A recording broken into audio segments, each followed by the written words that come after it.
Episode 300, TCP. AVRL's here. We're not talking about Diablo. We already spent enough time talking about that. It is a long and strange, but beautiful, I'd say, journey. Yeah, 300. It's crazy. AVRL's here. Yiska's here. It's a nice little homely, get together. It's not a party. We're not going to party, but so we're not going to talk about Diablo. Does that mean we're going to be talking about Lionel Messi joining Inter Miami? Is that what we're doing instead? That was another thing that you guys were kind of like briefly talking about in the pre-show that I was like, okay, I debated bringing it up and being like, okay, and I don't know off-season moves. Let's go. I didn't know if I was getting baited or if that was true or if it was like one of those like, like in the off season of like esports where like somebody will make like a parody account of like a team and they'll like announce that they signed like X random player from like, years ago. And it's like, what? Like we got baited. Oh no, crazy. I thought that's what that was. And I was like, maybe don't bring it up, but it is kind of nuts though. I'm seeing it everywhere. I'm seeing that news everywhere. So it's gotta be true. It must be true. At this point, I have to wonder. It is kind of nuts, but yeah, Messi in the States is weird. Sure. But yeah, Overwatch, episode 300. Yeah, I mean, we won't spend a ton of time just kind of like reveling in our own farts, but I think it's pretty dope that we got to 300. Let's revel in the fact that there's been 300 episodes of TCP. That's kind of crazy. That's crazy, yeah. The math doesn't even check out, but then I realized for a while we were just like... We did like 3 episodes a week. Just lunacy. Yeah, those are the dark times. Those were the Iron Age. Yeah, it was fun. I mean, I'd do it all over again. But also the classic. Let's get out of here quickly. Like 1.5 hours, bish bash bosh. 3 hours later. I mean, to be fair, if you want how the sausage is made, that's basically what we said prior to this. So if you look down at your timestamps and you see like 15 of them and it being 4 hours long, then here we are. You know us. What's the time window? What's our goal? How, Joe? What I mean, it's usually like 90 minutes is 90 like minutes? What I feel like we come in with, and it's like, all right, yeah, well, let's shoot for 90. If we go under, no big deal. If we go over, and it's typical. Let's see, leave a comment below if we did not meet our goal. We'll see how that goes. Classic. But we do have some games to get into. We do have quite the news cycle to maybe touch on at least. It's been a little bit of a week, let's say. We're talking about Twitch, guys. We're talking about Twitch. Look, I'm so ready to talk about Twitch. I'm so prepared to talk about Twitch. Dude. Comment section. Make sure you floss with Ninja. True. What were you gonna say, Iska? That's another thing. Like, it's almost. I feel like this year has been flown by. Can't believe we're already almost halfway through the season once again, right? Like halfway through the year, halfway through the season. Yeah. Getting old sucks, dude. Like, what is it like? Is this news for you? I feel like this is kind of like this always happens. No, like, it's like life gets you get to June, you're like, whoa, you don't crazy. Understand. No. You don't understand. Like, life gets so much faster in the second half. It's like, I think, what's it? Until you retire and slow down, then it's like, man, this shit's going slow. Fucking damn, I'm just waiting to get out of here, man. Yeah, but it's not the good slow, It's like the, Jimmy died slow, like, oh, fuck, Jimmy died slow. For the record, for any weird YouTube Andy's out there, he means Jimmy generally, not the player. Yeah, no, Jimmy. Not the Calm yourself. Yeah, no. Relax. General people call Jimmy. Just right here's the first name, okay? Jimmy, my friend I've known for 50 years and survived. Like, even though I'm the fucked up motherfucker that will go. Jimmy, who saved your life in Nam, and now you've outlived it in real life. Yep. Yeah. That's why I keep running for, and this motherfucker kept pizza shoved in his face. I get 2 more years, bitch. I'm petty like this, but 2 more years in this economy. Oh man, I might check out early. Yeah, I get 2 more years of collecting, bottles and whatnot. Because in Germany, you get 25 cents when you bring them back to the store. 25. Yeah. It's the saddest shit. Living out there, those kids are crazy. As soon as the night sets in Germany, there's a bunch of retirees roaming the streets and just collecting bottles. It's the saddest shit of all time. That happens in Australia as well. I see plenty of I feel like they're older people and they're always at the bottle collection stations because you just have them in like malls and stuff in the car parks. There's bottle collection, and there's just all the people shoving bottles into these things collecting money. Yep. I'm like, all right. What do you get in like Australia and New Zealand? Is there like I've never done it. I've never done it, bro. I couldn't answer that question. I have no idea. But that's like what you do as a kid here. Like there are certain states where you get 10 cents. And Michigan's one of them. I'm balling so hard. I throw my bottles in the recycling. Damn. Like a piece of shit. He doesn't even get his money back. I don't even get my money off that, bro. I'm just like, dude, that's like wiping your butt with 3-ply. You're balling, you know what I'm saying? Dude, my mom, oh my God. So a part of being older is like, okay, I don't know how much longer my parents are going to be all right. So as long as they're like all capable, let's just go for a walk. You know, maybe not every week, but maybe every other, or maybe if we manage every week, okay. So going on a walk with my mother now is her looking into every trash can and picking those up as well. It's not for her. It's not that she's in a dire situation. My mom is a nurse, and for years she had like a customer that does this bottle collection, and I'm just like, Mom, just give her $10. That's like, you know, like 40 bottles, dude. And she's like, nah, she doesn't want money. She just enjoys it. Yeah, you know, like someone thought of her. Like bringing the bottles. So now I have to walk with my mom, and she goes like, deliver bottles to this check woman? If nobody's looking, and then she's just like dumpster diving, seeing if there's recycling bottles in there. Dude, that's nuts. I was gonna say, is this like, you know, is this the side hustle for seniors? Is this like the e-com for seniors, just picking up bottles? Yeah. Yep. You know, it's like, yeah.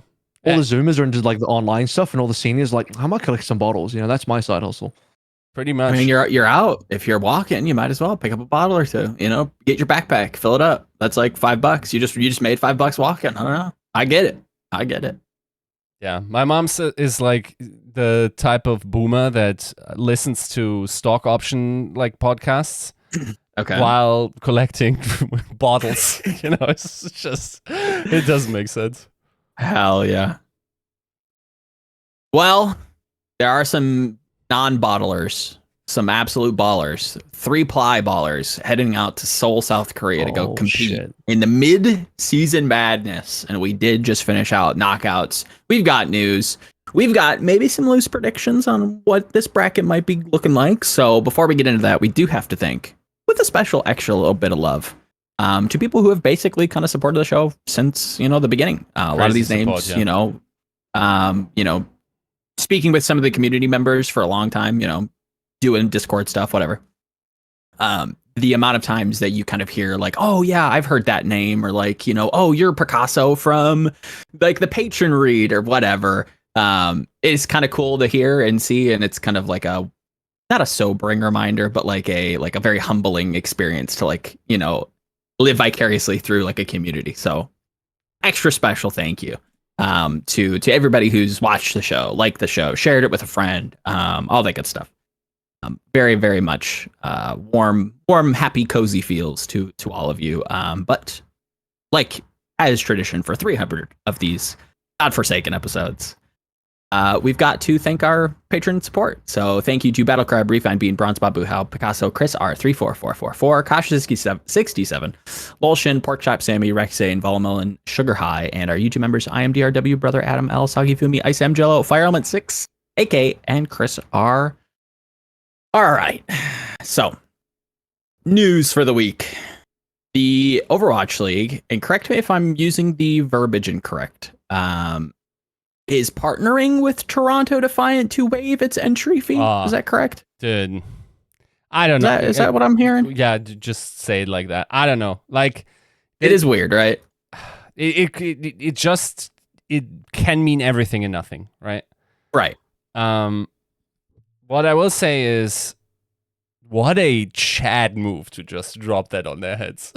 I don't think anyone saw that coming. I'm not sure if that was like communicated by the Defiants that they would be dropping that. Of course, like they are committed to, or like indebted to their shareholders, so they gotta drop that news as you negotiated, especially if you had a bunch of bad news and devaluations of that particular roster or a franchise slot.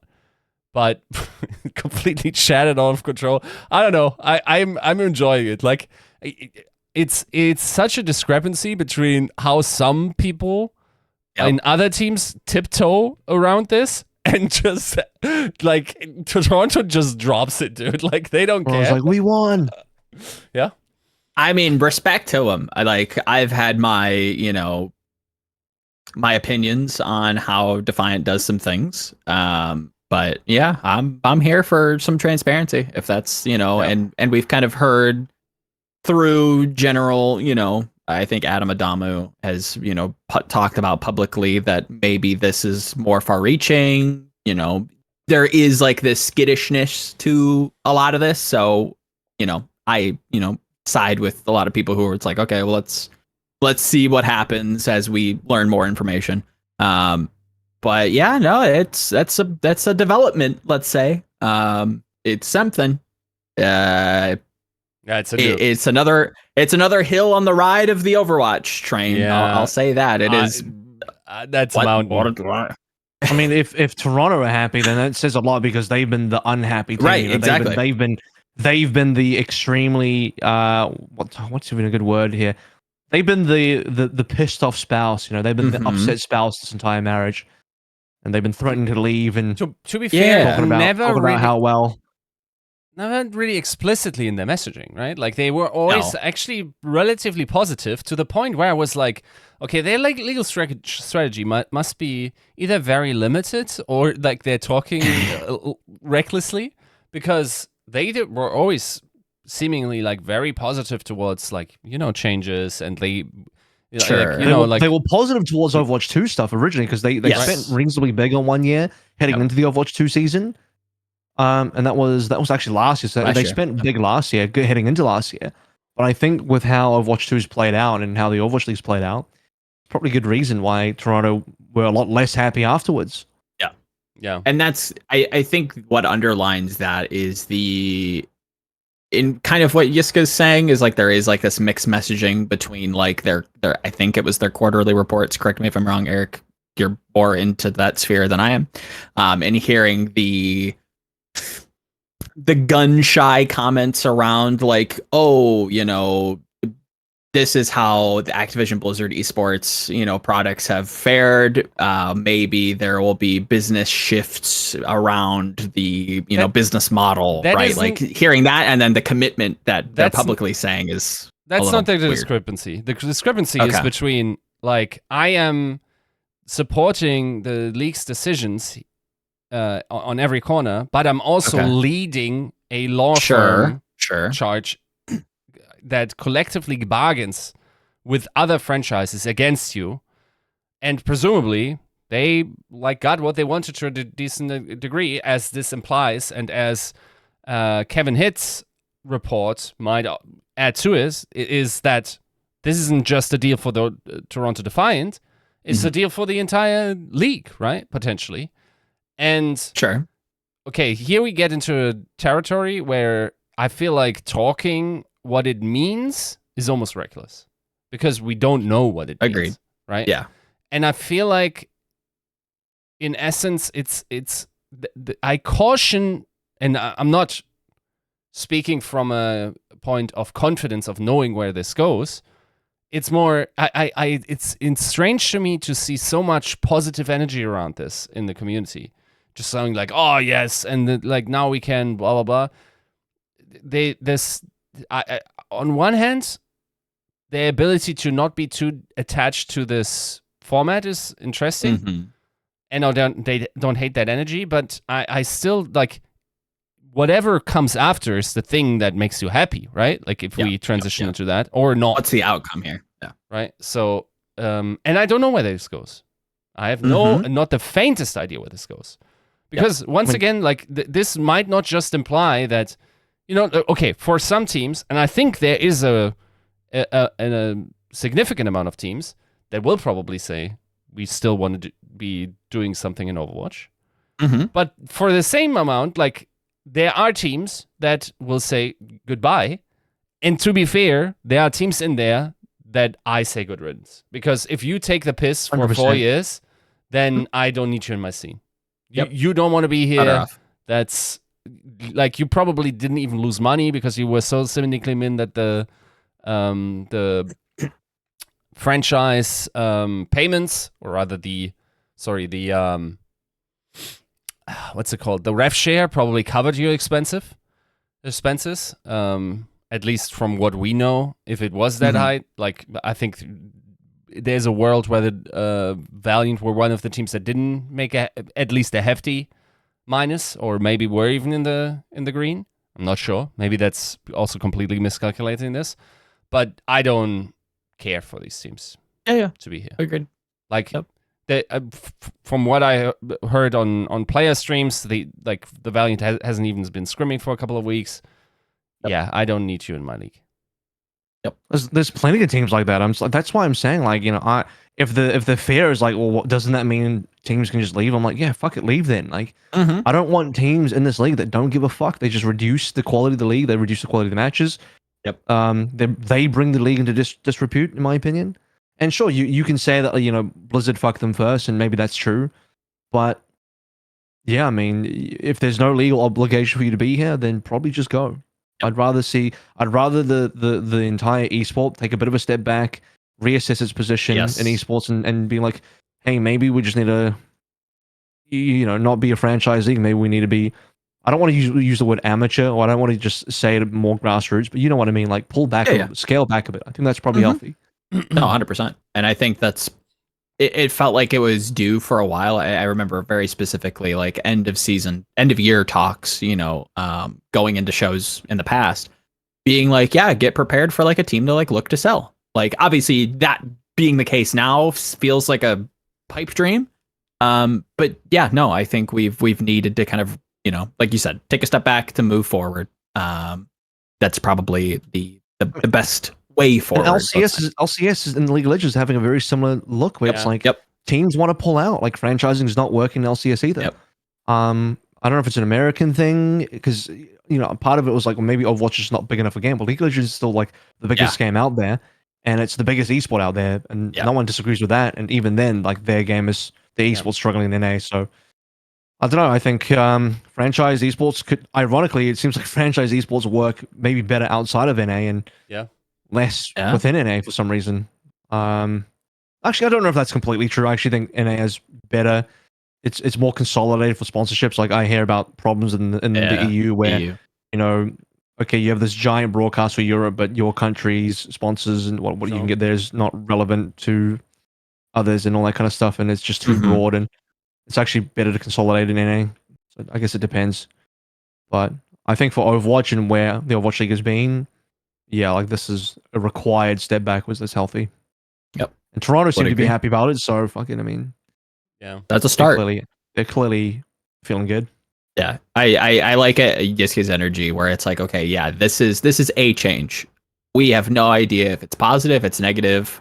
It is neutral in my eyes until we get to the end of the year. Yeah. Where, you know, ink hits paper and we see where we go next. Like, if it ends up being positive, so be it. If it ends up being negative and, you know, whatever, then, you know, we'll have that information as it kind of rolls out. But yeah, I don't think it's like a net positive by any means. I'd agree there.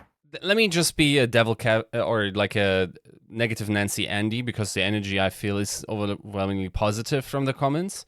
I think it's like, if you feel positive about this, I don't want to kill your hopium, but we're in a pretty harsh financial market right now. Correct. Specifically for esports. Specifically in NA, we're primarily NA based. Our other target market, half of those teams still cannot play the IP, right? That's a further issue. And like, there's also big question marks about like, what else can you do, and what kind of options do you even have? There are not many third-party tournament organizers in North America left. And while everyone thinks like we can go back to whatever we had beforehand and have all these flourishing like IEMs and MLGs and whatnot, the landscape looks different. Right? Yeah. So I'd be careful what you wish for. I think this is way harder than it looks like right now. And I also, I think there are probably good solutions or better solutions that would improve our current situation, but those are so hard to get over the finish line. Like, oh, for sure. I think I don't hate the vibe that, like, if you view this as like repairing some of the past damage or trying to reconcile with some of the parties that maybe, you know, feel slighted. I think that's probably measured and fair. But this isn't like the parachute to save Overwatch League. We're much like AVRL said, like there is an esports winter and everybody's feeling the pinch. I think a lot of people have raised this question in like our Discord, like we'll hang out sometimes, and a lot of people will be like, oh yeah, like why can't we just go back? And it's like you have to kind of think about what that means for like sponsorship deals, what that like does that alleviate the issues that we've had? No, it just creates more of them, right? Like the big issue right now is like our business model hasn't worked since like 2019, 2020 with COVID kind of interrupting like geolocation model, right? That has to be fixed. Like we need a new plan so that this esport can be successful. That's the golden parachute. That's the $1 million question. What is our next foot forward with Overwatch 2 with the IP that is, you know, having some success, you know, albeit with, you know, the thorn of PvE just kind of rearing its head every once in a while. But what does that new look like? What is that new plan? Let's judge that when it comes out. This doesn't message what the plan is. This just messages, okay, we're trying to fix things, at least from my point of view. Also, like, let's be real. Overwatch League just Overwatch 2'd. Like, our PvE died a while ago. No player is currently fighting the environment of a plane, okay? Maybe some are, but we have like 2 lands, international ones. I think there are 4 teams currently fighting the PvE of a plane. Right, like, but the conception of this league to be truly global and travel every 2 weeks, that shit has been dead for a long time. Was clear that this was never going to come back. Yes, we're not even having homestands right now in any capacity. Yep. We don't even really know the location of the grand finals as of right now. I assume there will not be any offline events until the grand finals after midseason. And this franchising thing is the second thing that they kill in terms of, or this is what it sounds like, right?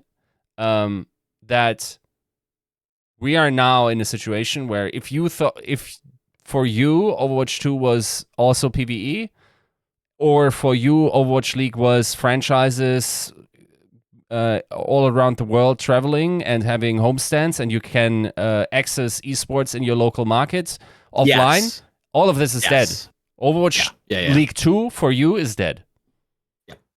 I think that's the bigger, that's the Overwatch, that's the PvE for like the esports fan that bought into the home team model. You know what I mean? Where it's just like, oh yeah, I showed up to support the New York team, and oh, the New York team is dissolved and they're something else now. Like, oh, okay, well, I don't like that. You know what I mean? Like that's I think the framing of what you're saying. Like there is this shift that either you haven't noticed or is going to be, or potentially could come. We don't know.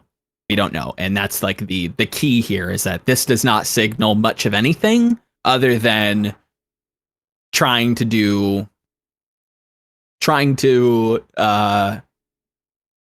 work closer to the ownership group and mend those bridges, let's say. That's the only thing that I see of this. I don't see anything super positive. I don't see anything super negative either. So I would agree with Jessica. Very measured, very like let's wait and see what this means. I'm in the more positive camp overall though, I will say. Yeah. Because I think this is what the league needs. Oh, agreed. I mean, agreed there. I think that this helps. The overhead or like it makes it really hard if you have millions upon millions of outstanding franchise fees, right? I am really interested in seeing what kind of sweetened deal, because presumably we are now waiving the franchise fees. We're opening up the system. We're bringing new players in. I still think there should be some preferential treatment towards those that kept this up, right? So how does that manifest? Do they get higher rev share? What's the deal, right? I got some ideas for that.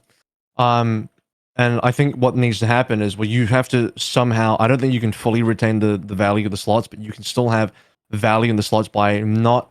You can open this up to more of a, open type of format where non-franchise teams can enter. Yep. You still give preferential positioning to the franchise teams in more of a partnership format rather than franchising. So look at the VCT model, where none of the teams are bought in, but they're permanent partners. So the teams from the Overwatch League that have been in the Overwatch League since day one or since season 2, if they want to stay in the league, if they don't want to drop out, they can still be permanent partners. And the new teams coming in will not have permanent positions. They have to qualify in every single stage, every single tournament, whatever it is. And that way, you can have an open system where contenders teams can join the Overwatch League, but they can only do so temporarily for each tournament, each split, each stage, however you want to do it, and they never have a permanent position. The only teams with permanent positions are the original Overwatch League teams. Right. And that way you return some value on the slot. Even if it's not as attractive as it was before, it's still, it still holds value. Yeah, it's not completely awful. And, this is where the teams probably want to have their cake and eat it too. And, for the first time, for one of the few times, I'm like, yeah, fucking have your cake and eat it too. Yeah. Why not? Because you be in a situation where you can forego the franchise fees and still have franchise value? Yeah, there is, and this would be the way. Yep. Yeah, I agree. That would be one of the ways to do it. Like, I think that there gotta be not just financially in order to create incentives, but there's also a lot of knowledge in the teams that have been around, and like especially the ones that make it work. I want a San Francisco Shock to stick around. I want a T1 to stick around. I want, I mean, Gladiators is probably unfortunately not going to be the case, just because of the parent organization, right? But like all the top orgs, Houston Outlaws, all those guys that have shown they are invested in the space and want to bring this forward. They still spend, of course, the Toronto for Defiant would have to be counted towards one of those teams because they host homestands. They always invest top dollar into the rosters. They always do a lot of fan activations and whatnot. And like from any other perspective other than the performance of the actual team, they have been exemplary. So, and to be fair, I think they've also kind of had some return on that. Was it not like a few years back where we got the report, or somebody had talked about how their merch sales is ridiculous? Am I misremembering? They were one of the highest. Was it highest revenue teams? Might be wrong. Okay. Yeah, there was something in that around that sphere that was very surprising to hear that Toronto in particular was very successful generating something, whether it be merch sales or just general revenues. Was definitely interesting, but they're spending some money to make some money, and sadly it just hasn't resulted in a trophy just yet. But hopefully we'll see what the second half of the season looks like for Toronto. But which is ironic because their Call of Duty teams played well in the past and actually has won titles. So really? Oh damn. Oh yeah. Shit. And they put a lot of investment into Ultra as well, and they do the same thing with homestands and live events. So I like Overactive Media as an org. I think they put a lot of effort into their teams. Yeah. Oh, it's good. It's good to hear that this isn't just their only neck of the woods. Obviously, I think Overactive owns Mad Lions, right? Yeah, they got Mad Lions. Yeah. So Ultra and then Defiant. Doing some big things all over the place.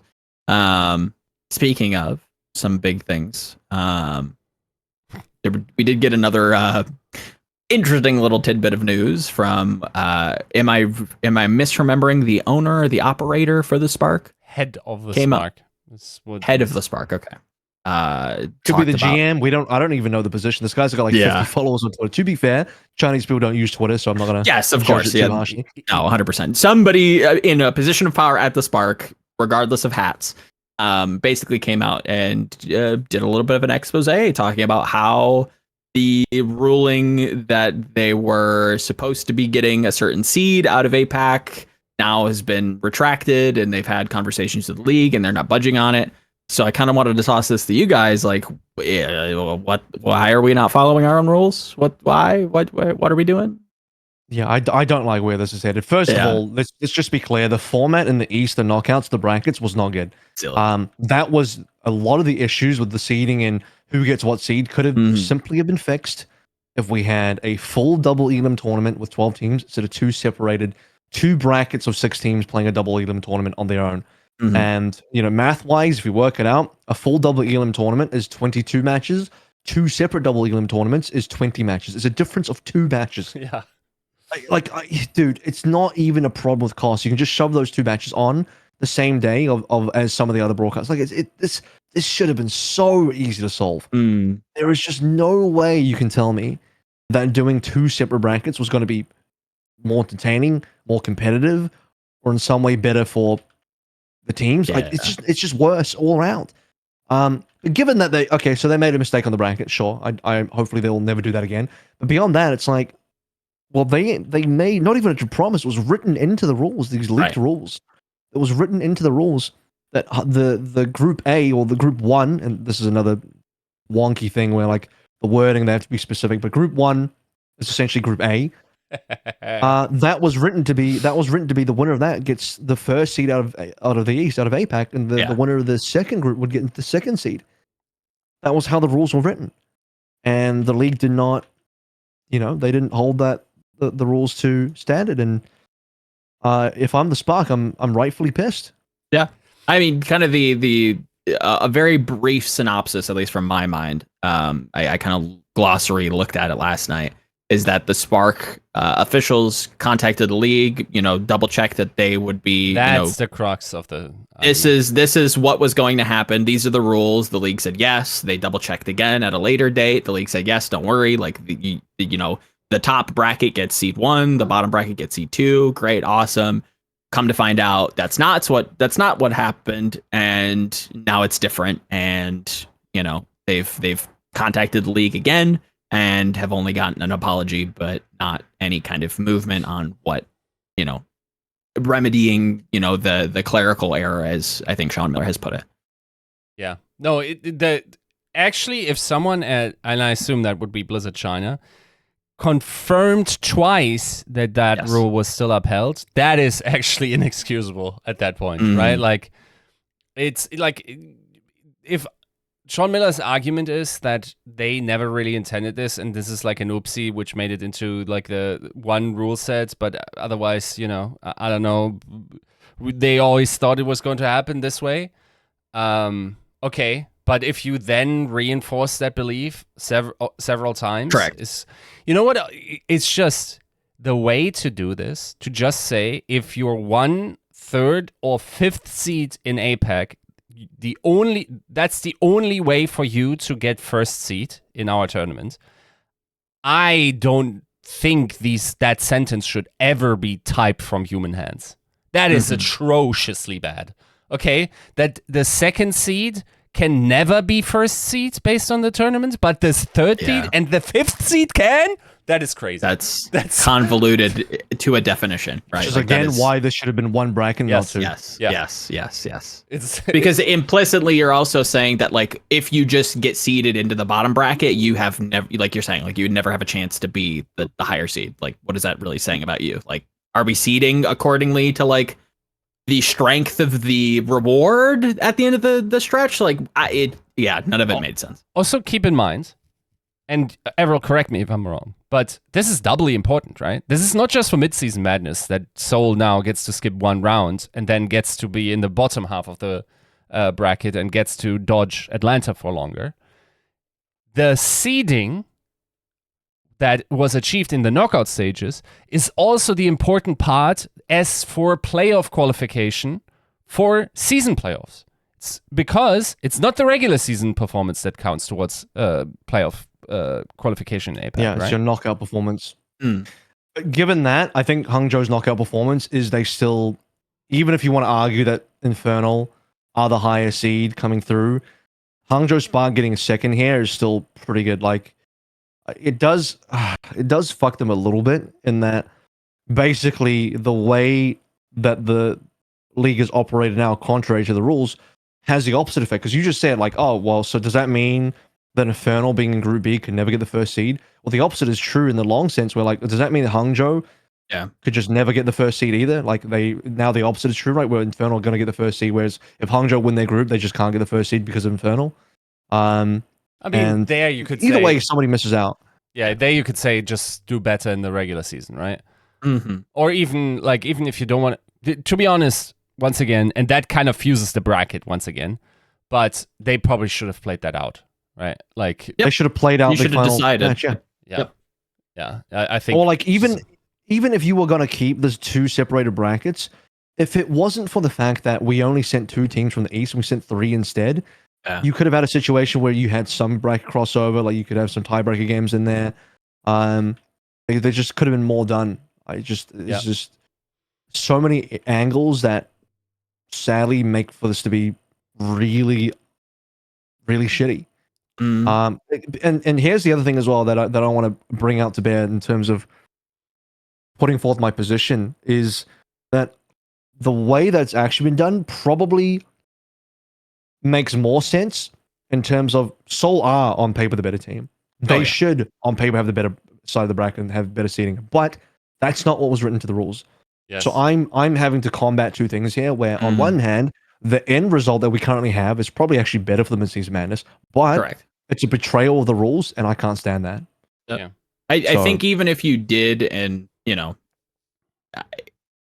I think there's like you said, like there's a few different angles on like how that could be remedied. Like we've talked about, like you should just be able to play these last couple games out, where the winners of either bracket play each other for the seeding opportunity.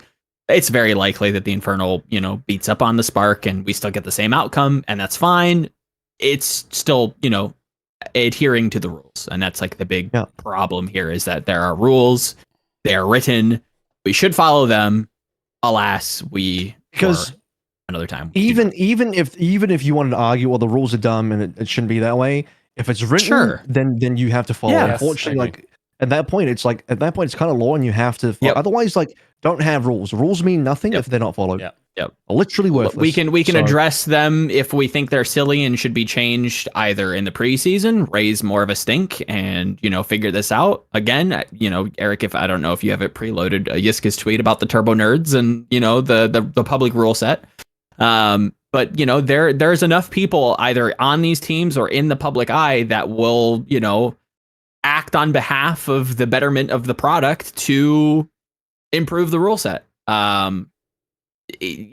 Like I agree with AVRL. Like if we're gonna have rules, we need to follow them, even if we think they're silly.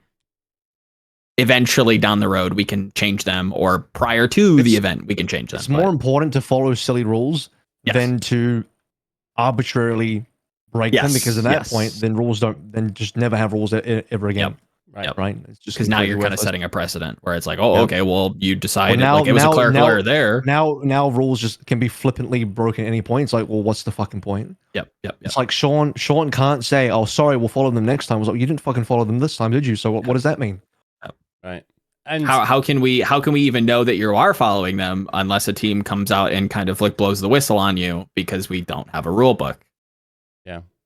Also, while this Taser self-defense ad plays, I also tweeted that is that one of those Michigan Detroit ads you get just because it's unsafe? I think it's not me. This I know, but I just wanted to make fun of you. If this was targeted towards me, I would actually pog, because I would totally like. You need one after take that all on the the stuff run that you and have. put it on a dog for sure. So okay, that's the thing. I don't know. So 350 of those are me saying, just put the rules live and like let's crowdsource our collective brains and figure out the best rule set, figure out issues with it, and at a point where we can still do something about it. I think this crowdsourcing of ideas is just a preferable way to make sure that we iron out all the kinks. Because, okay, more so than in previous seasons, this league is also just understaffed, okay, for all the tasks that they do. Mistakes are now more expected to happen. Just let the public do that. Like, dude, I have some hyper turbo nuts on my Discord. They will get that issue and find that in no time, right? Like, and in part, I almost once again feel responsible. I didn't know that this was signed at the Player Summit. Bro, I should have just leaked that shit. Then we wouldn't have that problem. You didn't know it was signed, or you didn't know? No, I didn't. But if I had known, I should have probably just put it live. It's just out there. Have the Turbo Notes go at it. We come back. The final version, after the Turbo Notes are done with it, it's scripture. Okay, like this is now a holy book of esports rules. Mm-hmm. Okay, yeah. So no, I think just to be a little bit more, less serious about it. I think that's a good solution, to just have the public look through it. I think there are a lot of incentives for fans to keep up with that. Yeah. I think, yes, you will miss the vast majority of people because I just recently, there was an argument on Reddit about a guy saying like that the charge was hard done by their seeding. And they were saying like something, by the way, I disagree with that. I actually think Group B was the harder bracket. Because not only does the Dallas Fuel currently hard farm the charge in scrims, but also I think the reason why O2 looked relatively weak is because, of course, Infernal is not going to give them scrims during their entire bracket. Why would they? They would. You know who they would give scrims? Dreamers. Yeah. Right? So I think that really messed with some of the perception of how strong both brackets were. But yeah, I think, once again, just put it out and just be done with it. Let's ignore the teams for a second. I just want you to work a hypothetical for me. Hypothetically speaking, you have two groups. One of them is 1, 3, 5, and the other one's 2, 4, 6 seeds. On maths alone, which one's the harder group? You don't know who the teams are. You just know the maths. Yeah, you're right. 1, 3, 4. So on that, I argue A is harder. Even though, like, factually, you could argue, well, based on scrims, Dallas. I'm sure that's correct. Mathematically, I don't care. Yes, you're right. My position. Yep. No. I'm more arguing once again from the almost irrelevant point of view of how it worked out is actually, the moral, ethical truth of the universe, not the truth of the rules, which trump that. Right. Mathematically, it shouldn't have been 1, 3, 5, 2, 4, 6. It should have been 1, 4, 6, and 2, 3, 5. Yes. And that's another fuck up. That's another fuck up on the. It's actually insanity. Yeah. Who seats like this? Like that's insanity. It's ridiculous. Yeah, it is odd.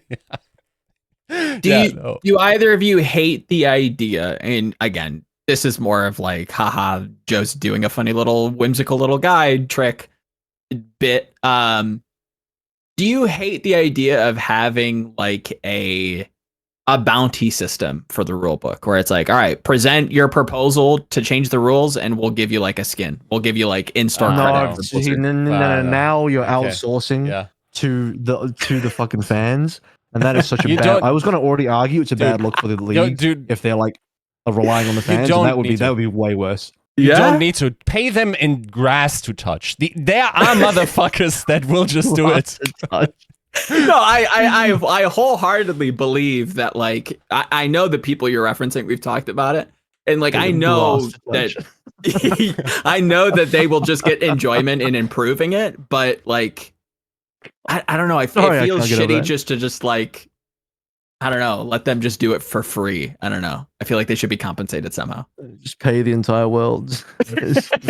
Universal basic income. Change my rules. I'm gonna say this: people do plenty of things they enjoy for free. And there are some turbo nerds out there that enjoy nerd crunching for free.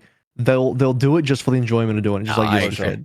Yeah, no, 100%. And some tattoo artist gets business by having some turbo nerd get their changed rule tattooed on their, I don't know, calf or something. Like, it's just there will be people like this.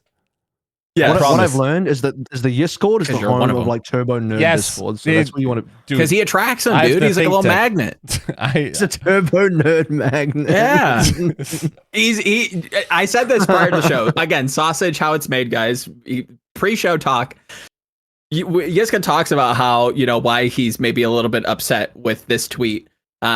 And I'm like, bro, am I crazy for reading this as like a subtweet at yourself? Because like I know you, and I know like how triggered you were when it came to like the striker boost and like the precedent that set. Like he is a turbo nerd that would go in and fix the rules, or at least like contribute some addendums. Like, yeah, no, he's attracting this crowd that could genuinely do some good for the league if they want good done. Look, I studied law for 2 years of my life. There's something deeply hurt in my ego. I will absolutely take it out on your league rules, okay?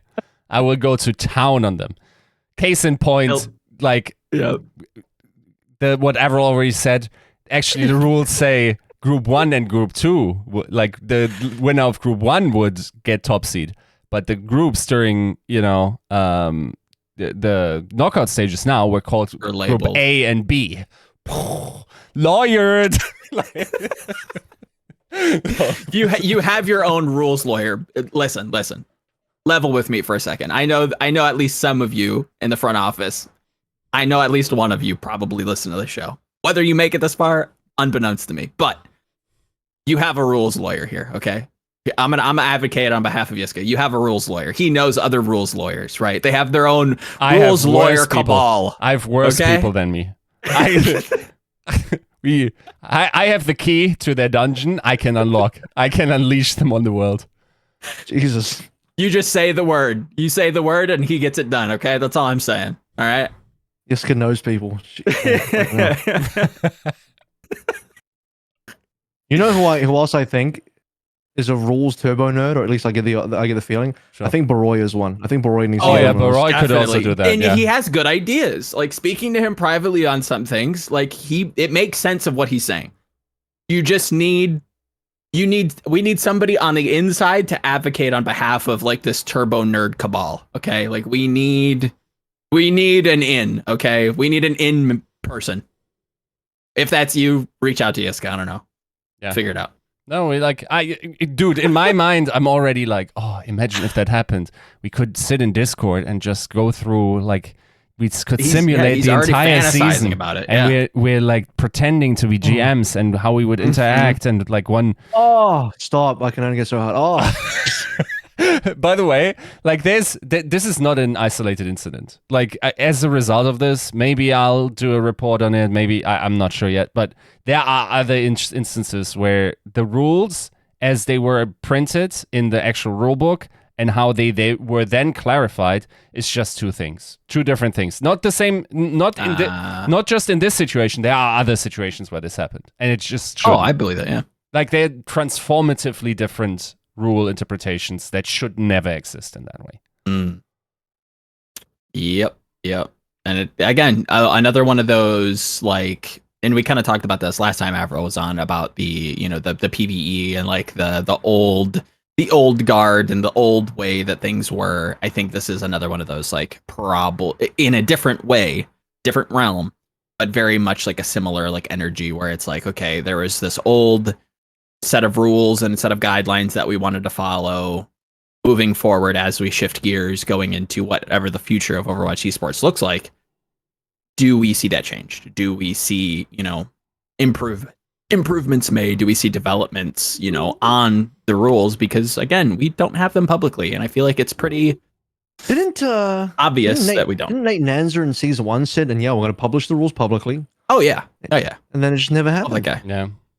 They said a lot of things season 1 though. Okay, Nate. Come on, Nate. I was waiting on that. I was sitting there idly by, like, man, the rules are coming out any day now. Twiddle my thumbs. I'm gonna read over the rules at the combine. So unlucky. Me and Miro, Oh yeah. I'll never. If secret time. I'll never not die on that hill. I think the combine was just such a silly idea, and because it was like plastered on every kind of promotional content and the World Cup, and we knew somebody was going to be there, like, nothing fuels me more. Whole thing in the world, yeah. God, it's so funny. That's the reason why that whoever designed this league, that it's just a saloon of cowboys, dude. Like, they didn't even think Like, how can we manage this? They're just like, oh, we're going in all guns blazing. That's our goal. We make it work. Like, dude, people traveling across the globe every 14 days and that wrecking their mental, it will work. We will make it work. Dude, like, and then, like, we make a combine. Oh, we need a players union in order to get a combine going. We make it work. Like, it's just, like, never going to happen, dude. It's never going to happen. And I respect that, and I think you do need a little bit of that energy, but you also need the counter to balance it, right? You need somebody to go, look, guys, that physically, legally can't happen. So, and how would that work? Like, what are we going to measure? You do need a sheriff. Yes, well said. Like, you need some balance, and there wasn't, and it feels like we're having to balance, 5 years later, which have your opinions on, but it's wild. So the end result of all this, to finish on this topic, I think, is that Spark just cop an L. To be fair, I mean, Rosson had made an interesting tweet as well, which was to say that I think the end result would have been that had Charge won their side of the group, they would have been the first seed, but because they didn't, Inferno have the first seed. Yeah. Because Charge were first seeded into the bracket, into the knockouts, and so they were a higher seed prior to the Inferno. So again, my position is that, like, what the end result of this is saying, what Ross is saying, is what should have happened, but it wasn't written in the rules. So I'm trying to, for some people it might sound stupid, but I'm trying to defend bad rules. Yeah. I don't think the rules are good, but I am trying to defend bad rules because rules are rules. And I like to defend the rules. By the way, you need to have some kind of integrity, AVRL, who was top seed for Contenders?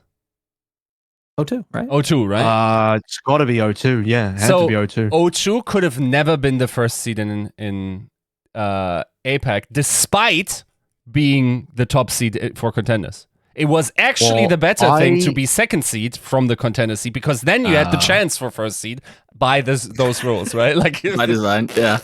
Dude, the sheriffs once again. Possibly, I don't know, man. Like, that's just fuck. My brain hurts thinking about all that. To be honest, I wonder if there was a sheriff and then he got shot. Like now what about a deputy though, Joe? Whose idea was it to do two separate brackets, and why did they choose to do that? Yeah, because the more you think about it, the less sense it makes. Yes, legitimately, the less sense it makes. Yeah. It's like you've actually made your jobs harder by doing this, and the actual knockout as well. It's like the competitive integrity, the quality of the games, because you never had O2 versus Charge, right? Which would have been kind of cool. You just never had, like, this top team playing that top team. Pokerface still never played O2. We still don't know who's the better of those two teams. Do you know what I mean? Like, all this kind of stuff. It's just, we missed out. I have one. Cowboy. I struggle to say this. Should I say this? I think one reason why it might also be is the potential of having knockouts offline. Maybe it's more manageable if you split the brackets or something, right? And really? That maybe you can also then arrange for the broken brackets. Like, you can then have, like, let's say you have Chinese teams travel over. You can all start the first bracket, do all of that. They can fly home after, right? Maybe that was also one of the reasons, but that never came to fruition because that was decided against eventually, right? It's way too crazy because you don't know who the contenders teams are. You could have had an Australian team in there. You could have had a Thai team in there. You could have so many others. If it was just Korean teams, then that makes a lot more sense. Yeah. But yeah, there was no control over, like, who you were actually going to get into the bracket. Yeah.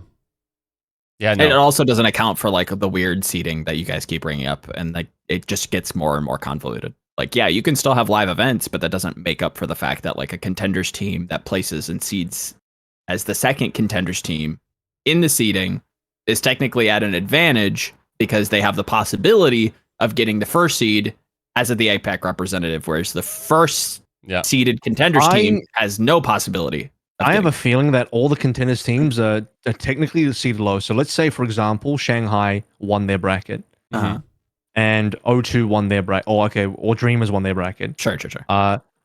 Dreamers actually let's pretend. Let's pretend Shanghai and O2 on separate sides of the bracket. So if O2 and Shanghai win, Shanghai would still get the highest seed over O2. Yes, because despite O2 being the best contenders team and Shanghai being the worst Overwatch League team, just because all Overwatch League teams have an advantage. Yeah, that's right. And again, I don't know that for a fact because I don't have the rules in front of me. Yeah, I would have. But that's what I believe is happening, because I do know that the Overwatch League teams had various advantages in the tournament, such as any time an Overwatch League team played a contenders teams in that bracket, the Overwatch League team was deemed to have the highest seed no matter what. As in, they get to pick the first map, and all that kind of jazz. Okay. Yeah, makes some sense. I mean, you pay 10 million. I'm not that mad at it. Like, might as well. See, no, I'm not mad at it. Yeah. Is that in the rules? That's the question. Is like, is this like a gentleman's agreement that we're just Gray about it? Gray knows he's got the rules. You know what? He should just leak the rules. He just actually just leak it, bro. That would be nice. That would be great. Yeah, if you could do that. Yeah, or just give it to Yeska. I don't know. DM's open. Yeah, whatever. Yeah, I won't say anything. Anyways, boy Gray. Gray, what you got for us?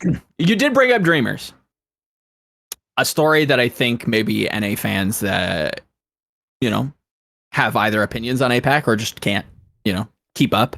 Trust me, NA fans certainly have opinions on APAC. That's one thing that NA fans do. There's a lot of things they don't have, but what they do have is opinions on APAC. I'll tell you that much. Everyone's got their 2 fucking cents. That's for sure. That true, based. But Dreamers, a Contenders team that I think, doing my own glossary research coming out of the open, I think the WGDG kind of qualifying tournament. A team that almost didn't make it, a team that was, a collection of some, orbiting top tier 2 talent, former Overwatch League, prospects or players, kind of making a Cinderella run, nearly making it, going all the way. Was that something you kind of had in your cards? Was that something that you found kind of surprising? How do you feel about that? They were supposed to be weaker than Pokerface, and that was actually proven on day 1 when they got 0-3 by Pokerface. Mm-hmm. If there was going to be a Contenders team on that bracket making it out, not that I think any of them were going to be good enough to beat the 2 Joe teams. Agreed. It should have been Pokerface, but beyond that, even Dreamers being Pokerface was like, well, surely they're just going to lose the charge, right? Yeah. But no, Dreamers leveled the fuck up. And some of that might be due to the fact that, like Yiska said, Dreamers had access to Infernal and Scrims and all that kind of stuff, which is going to improve your ability to win by a lot. And you saw the evolution of Dreamers over the course of the tournament, which is a 3-week tournament, if you think about it. Yeah. And over those 3 weeks, week number 1, they get 0-3 by Pokerface. Week number 2, they beat Pokerface in a rematch. Week number 3, they beat the fucking Charge. Holy shit, what a trajectory. Like, crazy, dude. Yeah. The plays are legitimately good because you have Easy Hunt and Spectre, who both looked insane. Spectre in particular, I spent another year saying, why is he not on a better team? Not to say that Dreamers aren't good enough, but it's like he's not on an AL team. He was, to be fair, he was eligible last year, but at the same time as Speedly, so maybe you don't want to take a mid-season risk on him because it's just too late.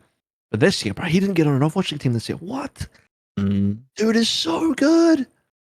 Every year he has to prove why he's so good. People gotta just give him his dues, Just to be clear, you're referencing Spectre, correct? Spectre, yeah. Jessica, correct me if I'm wrong. Did we not bring that up to the Florida Mayhem GM, and he had like I don't know. He gave me a face. He was like, Maybe Spectre did poorly in scrims in trials. I do know that Spectre has a boosting history, so that could impact the destinations he can land on. But clearly NA teams don't give a fuck about that, so that's no excuse in my opinion. Yeah. Sure. It was just like a connection there. It's like, I don't know, maybe he did badly in trials, but like if possible. I don't want to make this a Florida thing, but I'll just use Checkmate as an example. Again, this is not targeted at Florida, but Checkmate is a great example. If teams had the foresight to pick up Checkmate, like this guy's got potential, you need to look at Spectre. Like, there's no way you can just look at a guy like Checkmate who came from objective. And Checkmate's history was he did not come from good teams, but clearly there's some real potential to be seen in there. Yeah. Spectre's definitely come from better teams. He's also played for worse teams, and I don't know. I think he's just talent. I think he's super talented. I don't know. Friend of the show, obviously, Kenobi talked very highly of Spectre as well. Like, every time I hear his name, it's always followed by like very, very glowing things. So it is. He is a player in waiting, and I did kind of want to underline that evolution, going back to the, what is this technically called? Overwatch Contenders Spring Series Korea, the Open qualifier, not the WDG Open. This was like the secondary qualifier for the top 4 teams, or I'm sorry, not top 4, the top 6 teams from this tournament were the ones technically, playing for the chance to play in the knockouts for the spring. I know, very convoluted rules. We get it. Dreamers went 1-3 in a group with O2 Blast, Panthera, Team Diamond, and SLT Miracle.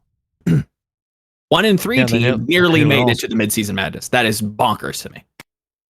Like, they were much worse back then. I think they for sure. Yeah, exactly. And that's where it's like the evolution. Pokerface, who used to be Korean Typhoon, they didn't even make it through the qualifiers. They literally lost. Mm-hmm. They literally lost, and they reformed on Pokerface because Pokerface, like, I think this is a pretty good team that probably shouldn't have lost, whatever. And then Pokerface ended up being the most hyped up team from that side and the one of the top teams next to O2. Mm-hmm. Yeah.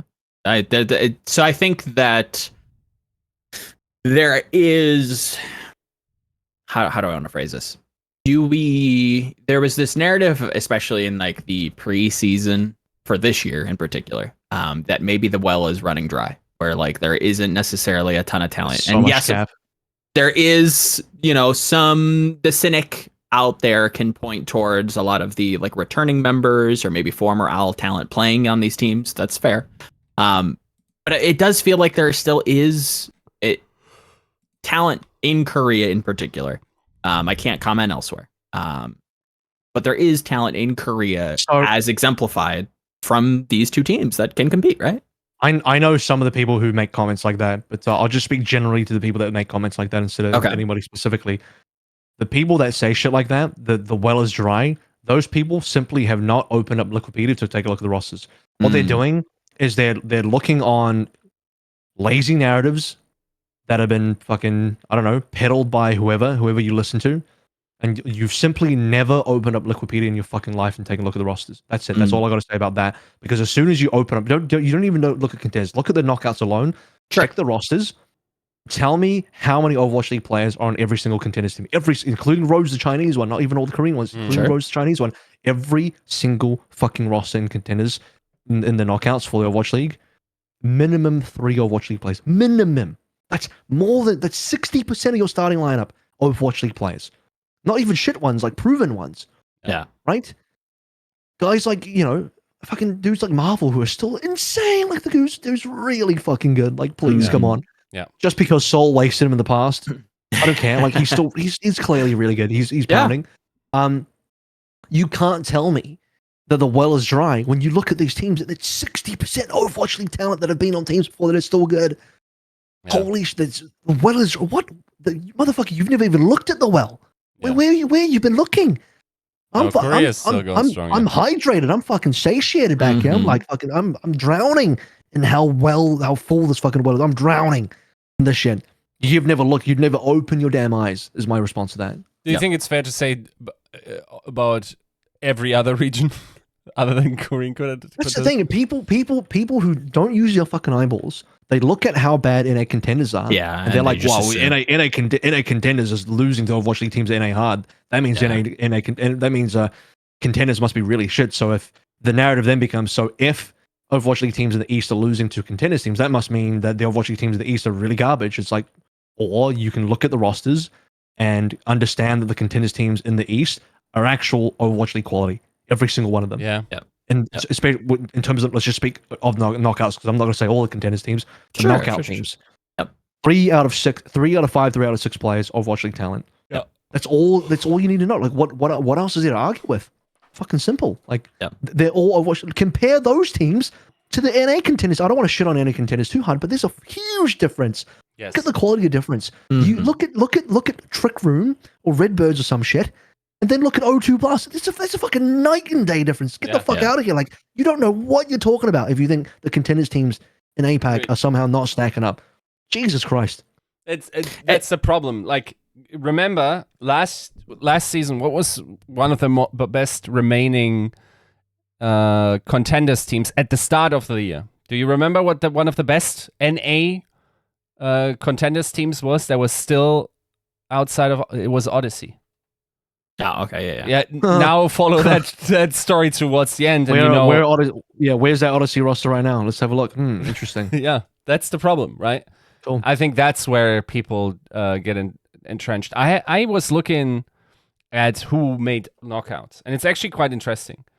I think half of who made knockouts are like super veteran, like many seasons under their belt, the Houston's, the Boston Uprisings, right?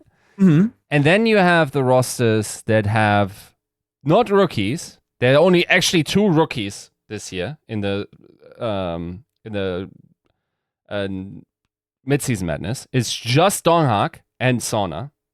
If you want to count both of those as full players, be my guest. So basically, we haven't introduced any rookies, right? To that degree.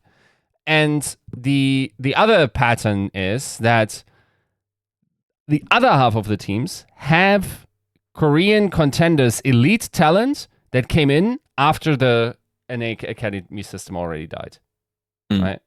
So while like the Korean didn't stop, it slowed down. Maybe you could argue. I think it's probably fair to say that yes, there's still talent left in Korean contenders. That talent left is probably not going to beat the talent of the rookie class last year, right? Like proper the Finn, like even was it Stalker last year as well? Yeah, Stalker was a rookie last year as well, right? So like all of those elite players that were in there, you're probably below that. Looking at that below that now, also because they technically don't qualify as rookies, many of them, right? Like not even Babel is a rookie technically. I never trust NA people to punt about APAC because they're always fucking wrong. It's the same shit as like when Flame said in season 1 or season 2 that like, oh no, we're not going to pick up anybody from Korea because there's no good talent there. It's like Dante called him the fucking R word or some shit like that. Do you know what I mean? It's just like, bro, you never trust these NA punters. They're consistently always wrong. Why? Because they have huge mouths and no eyeballs. Consistently. They just don't look. They simply don't use their fucking eyeballs. Yep. It's the truth. It's the truth.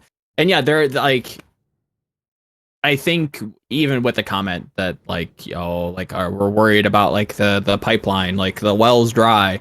Yeah, we have talent that have formerly. It's funny how they say the well's dry and then every year they still pick up talent from Contenders Korea. Yeah, That's really right. interesting. Of course. I find this funny. Also, Avril, I don't think Inferno is out of this running for this tournament. If I'm being honest, not at all. Well, and that's a separate discussion, right? Because it's like, well, people mistake me defending that as saying that APAC's actually the best. I'm like, I'm not saying that Spark or Inferno are going to win the Midseason Madness. I've never said that. That's not what I'm insinuating at all. Well, what I am saying is that like discounting the teams entirely for X or Y reasons is just so lame. Yeah, so lazy. Such a fucking lazy narrative. Very lazy. And yeah, like Infernal is. Like, you spoke to someone from Mayhem recently, and he had some good things to say about the Infernal. I fucking agree. Like Infernal is the team's looking pretty good. I think Infernal. Now they have the fusion gene in them, which means that possibly they could choke. But if we take the infusion part of that out of the picture, I think the current Infernals looking damn good. And the other thing about the Infernals, they're the home team. They don't have to change too much. They've been playing in Korea the entire time. I think there's something to be said about the teams from NA coming to Korea versus the other way around from Asian teams going to NA in terms of both environment, scrim culture as well. Because guess what? It's the NA teams having to come over to the APAC region to play scrims. And guess who you're scrimming? You're scrimming the other APAC AL teams and you're scrimming the Contenders teams. Yep. So, there is a chance that all those other teams get influenced by Atlanta or whatever. There's also a chance that they get influenced the opposite way around as well. Yeah. Because now you're the minority in minority representation in the league where every other team is playing a certain style. Yep. So it's there that like I think you're dancing around something that I think people aren't necessarily like ready to address, where it's like, Infernal NA is not ready for this conversation. No, it doesn't feel like it, because it's like we've always, I think in esports in general in the past, like we've always, I think in general we tend to discount like travel accommodations and like what that does to performance. And I think that like this is something that is going to rear its head. And I think the Infernal probably will do extremely well, not just because of this, but to ignore the fact that NA has to travel now. And again, I'm not saying Infernal's going to win, and somebody's going to come at me. And I was like, oh, Avril said Infernal's the best team. I was like, never said that. If Infernal plays 5th or 6th, I'll wear the egg on my face. I'll fucking cop the L on that one, 100%. Because it'll be a bigger L for them than me. But I'll I'll cop the L for that because I expected more out of Infernal. But a lot of there's a non-zero amount of people, significant amount of people, especially from the NA crowd, who are just automatically, Spark Infernal, yeah, that's 5th and 6th. Forget about them. Don't exist. Is it I crazy even agree to about say... Spark. I think Spark is clearly the weakest team at this tournament. I agree. Yeah. Like only as they present right now. I think like on paper they could be better, right? They have the mechanics to compete with anybody. Yes, for sure. And I think they have the high potential. I just think the team lacks other things, but that's fine. Yeah, it's like a 60-40 against Florida at worst, right? Probably in the first round. There are like matchup specific things that I worry about with Spark into like Florida or Boston. Both teams, like, and it's like a league wide thing. It's not them in particular, but I think RuPaul and Twilight both like abuse Winston's. And the week 3 matchup from what was it? Spark and I have it in my notes. Hold on. It's week 3 Infernal Spark, dude. Gusha just was used and abused. So I'm skittish with like the head to heads there. I think like I agree with AVRL. I think they have the mechanics to literally beat anybody, but it's the adaptation that I think you need to worry about, and I just haven't seen it enough. Yeah, I just think it's funny that like the region that has Vegas and Valiant is the region with like the cocky assholes who like to pretend that their entire region is better. It's like, okay, Atlanta and Houston, very good. But let's not pretend that Atlanta and Houston is your whole region. Please stop pretending 2 teams represent the whole region when you literally have Vegas in there. And I'd put a fucking stack down right now. Put 1,000 down right now. Put a full stack down. That Shanghai would beat Vegas. And for sure. No question. I put a fucking stack down today. Right. And I fucking pity the fool that would put a stack down next to me to challenge that. Vegas would get fucking wrecked by Fled Attack. Fled is garbage, but Vegas is astronomically bad. I'm sorry. Astronomically bad. No one can defend that. Not even the most diehard NA fan can defend that. So stop pretending that the entire region is better. You want to argue about just Atlanta and Houston? Let's have that conversation. The rest of the region, though, fucking fair game. I think there's like to like flip that in reverse. I think that Infernal probably, and it's tough because I agree that like Atlanta, Houston feel like they're kind of like a step up above everybody else, but like I don't think Infernal's like that far behind like the echelon right below those 2 teams, right? Like they seem like kind of comfortable in there, I would say.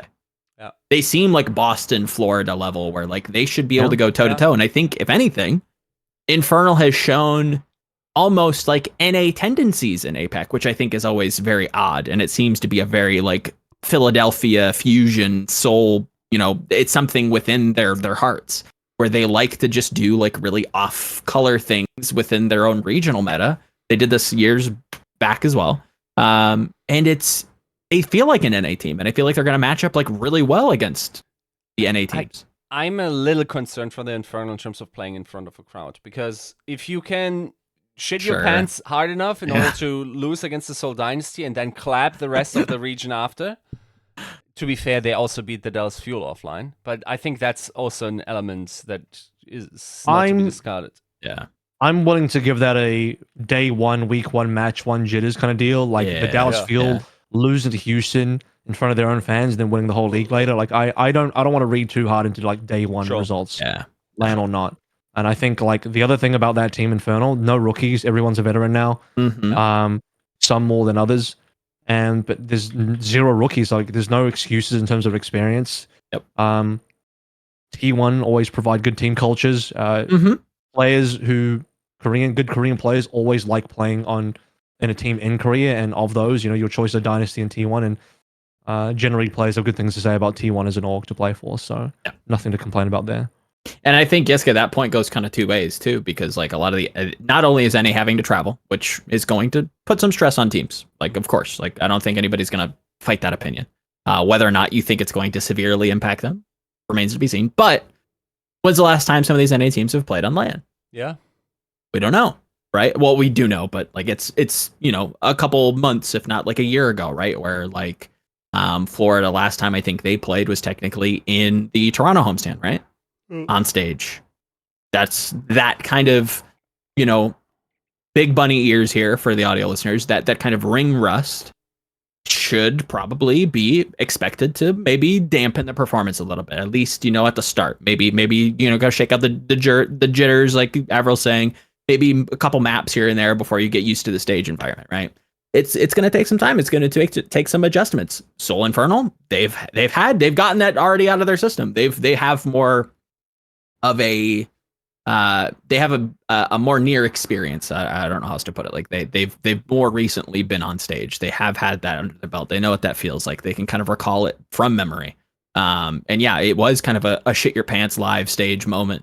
Fill your Huggies, and you kind of throw versus the Dynasty, but it was still close enough that it came down to like 2 rounds in a Agreed. Yes. The margins were fine enough that they could have easily have not thrown 2. Yeah, pretty much the last fight. I actually asked Skewed about that. I interviewed him today, and it's just there was this fight where they the last fight. If they win that, they win the match. Mm-hmm. They kill Prophet first, and then they somehow toss it. Like it was insanity. Any teasers about what Skewed said about that fight, or he just said they played too passively because they were too nervous to go actively in, and then they didn't use ults in time, pretty much.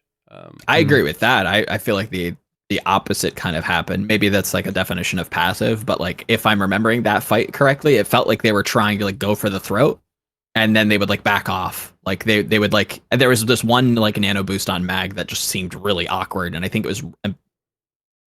No, okay, because I think we ended on university, or not university, but it's university. I don't know. Regardless, it was like a weird.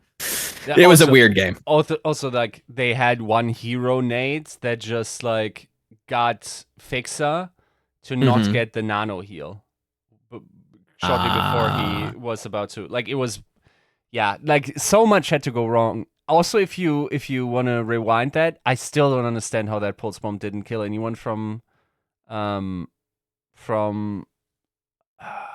fucking Zest. Like that should have also killed. And like there's just a lot of unfortunate things happening in that fight. But yeah, I think generally speaking. But by the way, Avril, I got one more in you.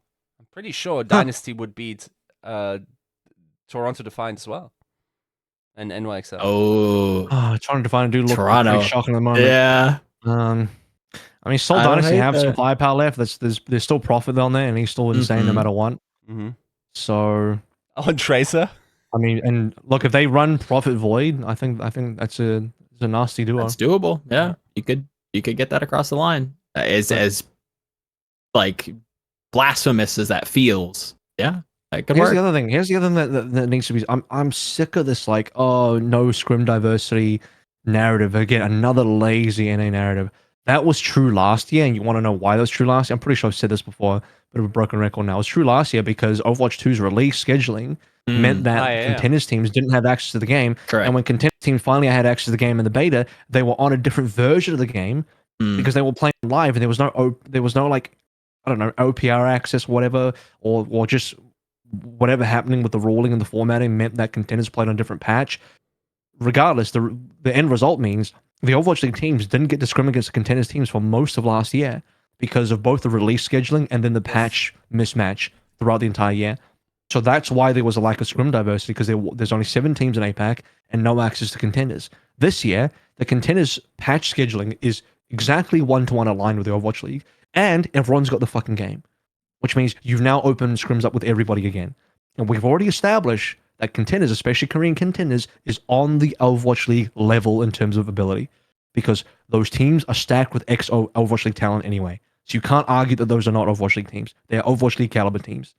So I would even strongly argue that the scrim diversity in APAC is way greater than NA for that reason alone. Yeah, no, would agree. I think we're coming back around full circle to like there are strong teams in Korea that you can scrim against, that you do, genuinely have to work to try to beat. It isn't just a warm-up game. Like Dreamers is beating fully paid teams and they're dreaming. Okay. And yeah, it's I think we're full circle once again back to O2 taking games against Overwatch League teams, shocking. Dreamers out here showing up, doing big things, evolving, surprising nobody that Korea still can compete. You know, like you mentioned, Poker Face still out here doing good things. Panthera, very solid team, even though I think their pre knockout stage movement in terms of their roster may have, you know, hampered things. I just think early days, like this is why, like your first games, your super early games, I don't read too much into them because things change very quickly. Sure, you never know. So yeah, like your teams improve over time. So you gotta look at the long term vision.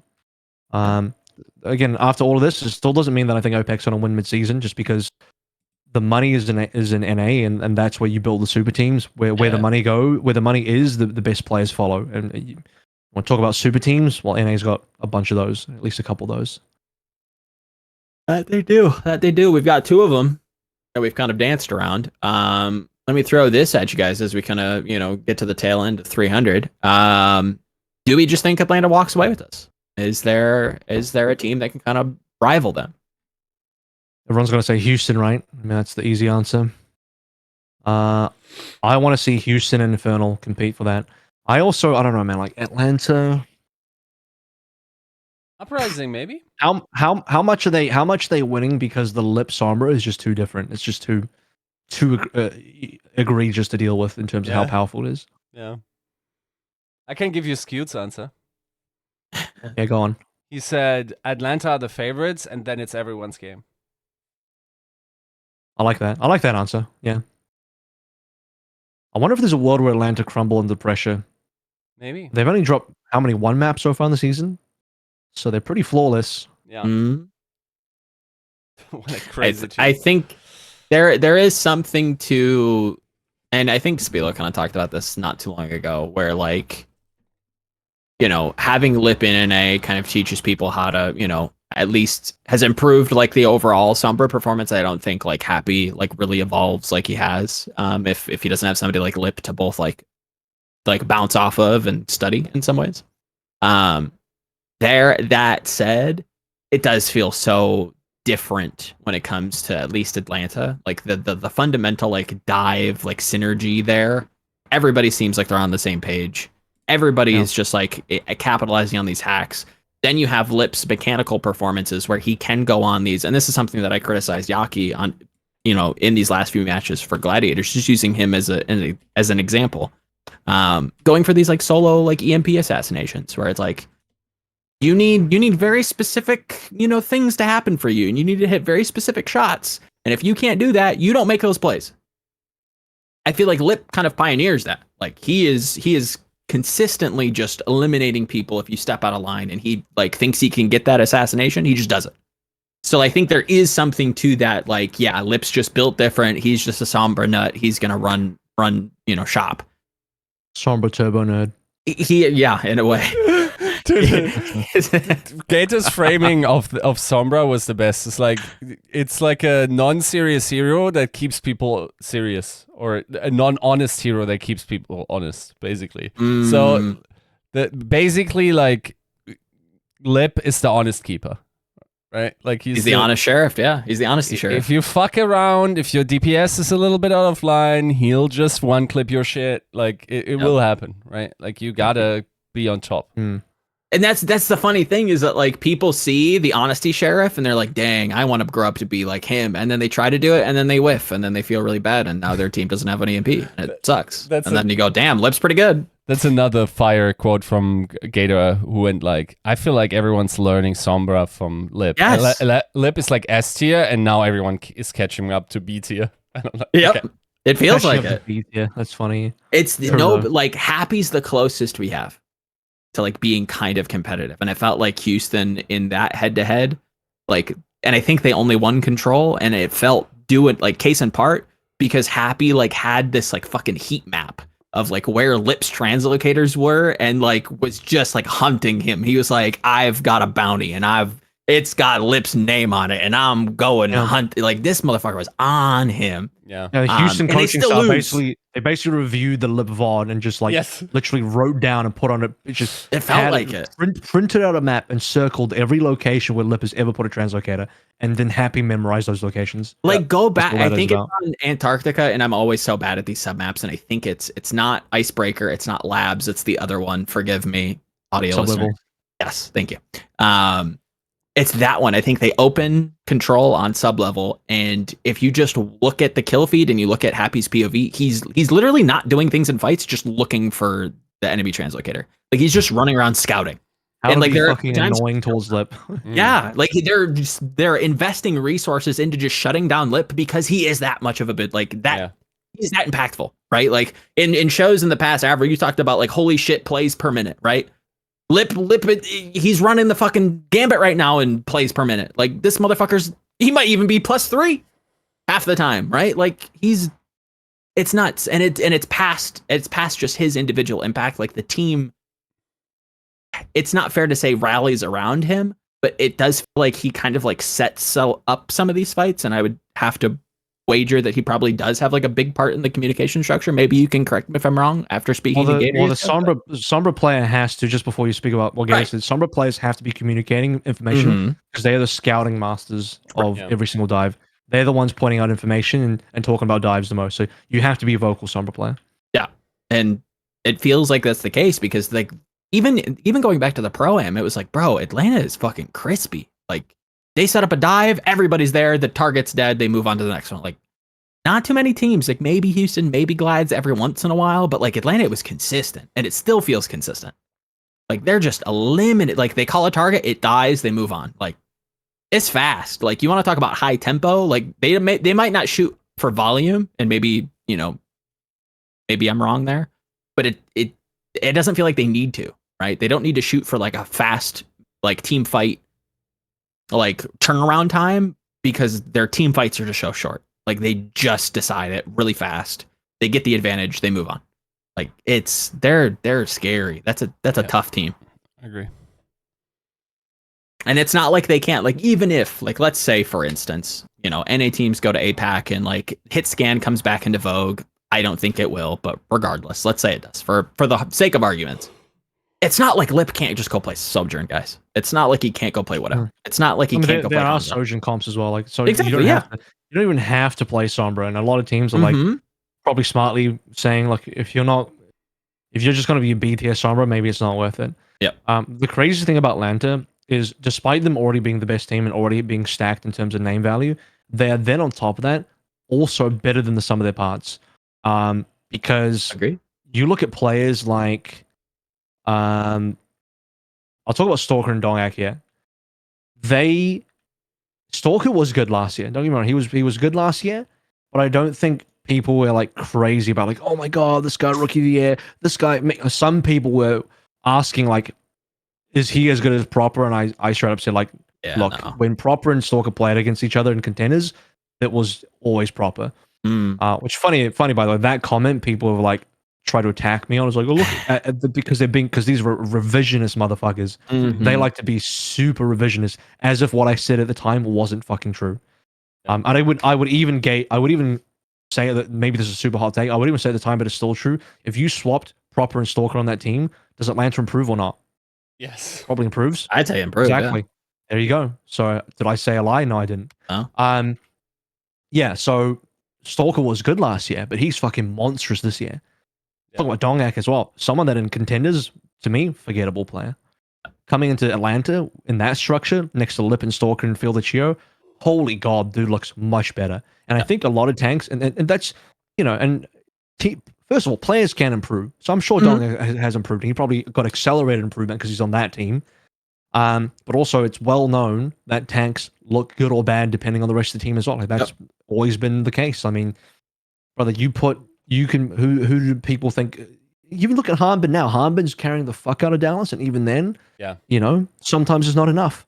Yep. And even Hanbin can look bad at certain points as well. And you look at other situations, like if you swapped whoever you think is, if you put who is like unanimously agreed upon to be like an insane tank player right now, like that no one can argue with. Someone. Yeah. If you put someone on Vegas, does he look good or bad? Bad. He probably looks better than Vulcan.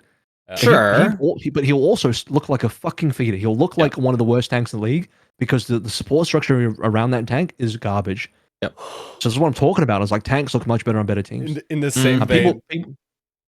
like the other thing is also true in terms of like Donghak it's basically like being on gear, right? Like you walk like you can do your exercises whatever, but if you have Chio and Phil, he's also just got steroids. Yeah, that's your tramboloni sandwich right there, right? Like you're now buffed out. I mean, people have also attacked me on that. It's like, oh, you can't trust AVRL. He said Donghak was bad and now he's good. It's like, bro, you just don't have any nuance or context at all. Yeah. Look, he's got Chio and Phil. Look, I'm sure Vulcan could look good with that shit. Yeah. Come on, like, bro, I would look good with Chio and Field as my support. Fuck out of here. Like, come on, let's be real. Jesus Christ. It feels like the same narrative from back, like trying to like contextualize like the 2019 Vancouver Titans and like what Bumper would try to do, right? Because like we've had people on the show in the past like publicly like criticize, like, yeah, Bumper probably doesn't look the same if he's not on this team, and I feel like there are like those.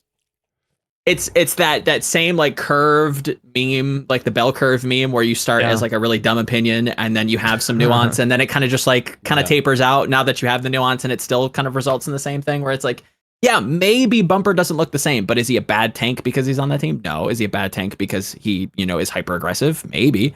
Does having Twilight like in prime slime help that and maybe remedy that? Probably. Right? Prime Slime. Shout out Prime Slime. We love Prime Slime. Twilight is still that motherfucker. Bro. I was VOD reviewing the Glad's Boston game. Holy shit, dude! This kid fucks. Best center in the league. I think so. Yeah, I think so. Yeah, I'd say so. I think like. Or Fielder is also like just. There's so many good ones, man. Yeah. There's so many good ones. Like he's in the race for sure. You could say Fielder's better overall, but Twilight is him on Ana. Twilight is definitely the better Ana. Yeah, I agree. His bio range is crazy. Another thing, and I keep meaning to bring this up, and I haven't. But Winston's lab, I don't remember where it is, but I remember spotting it. He had like there is like a bio nade per 10 graph. That I've been meaning to like look at, and I wonder what Twilight looks there. That's not a dog whistle, Eric. I see you flipping through the screens. It's not, bring this up, Eric, please. It was just a comment that like Jamie, bring that up. Stats, yeah. There are some stats nerds there. I'm speaking to my fellow turbo nerds out there. There is more development on Winston's lab, so go check that out. Yeah, no, Twilight is fucking him. That sleep on Kevster on Hollywood when he's coming up the elevator. Bruh, please. Stop. They have families, man. It's dirty. Yeah. He's filthy. He's disgusting. Like his range on his bionades just like otherworldly. Like this kid shoots from anywhere and he makes it. Yeah. No. It's he fucks. And the fact that like he's fucked for so many years. Yeah.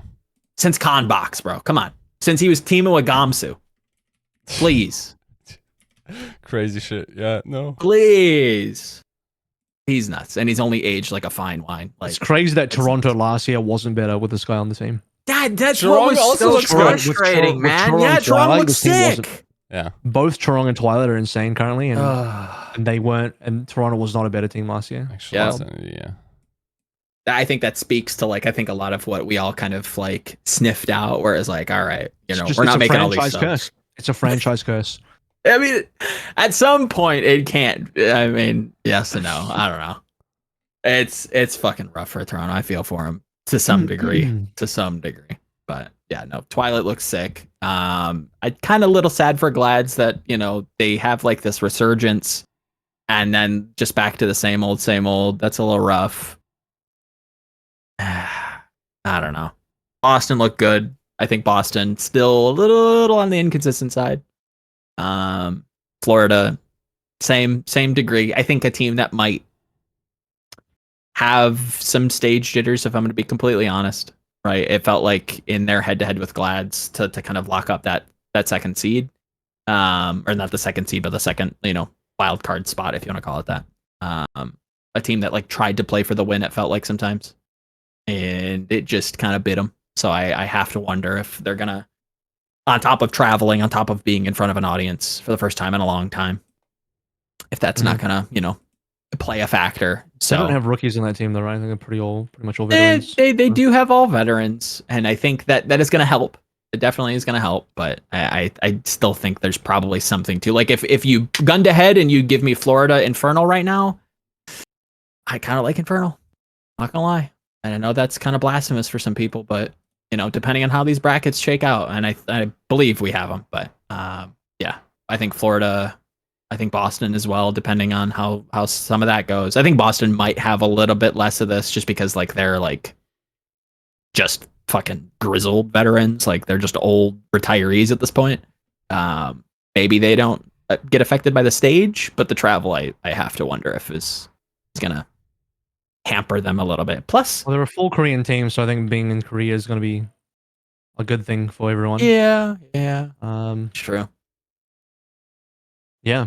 I always expected Boston to pull it together. I mean, it's a good meme to meme about the falling apart stuff, but a team with this level of quality on it, you have to imagine could be up there. Yeah, right? And they're proving it. And yeah, I think they deserve to go. I think when we looked at when I was on Plychat doing the bracket, we were like, should be Florida and Boston going. Yeah. Because that seemed like the easiest answer, and it ends up being the true answer as well. So, yeah. And I think the two teams that deserved it. I think when you look at like that Florida Glads game, like those first two maps were not close. I think Uber said this on broadcast. Like, yeah, it is very clear that the Florida Mayhem are the better team at the moment.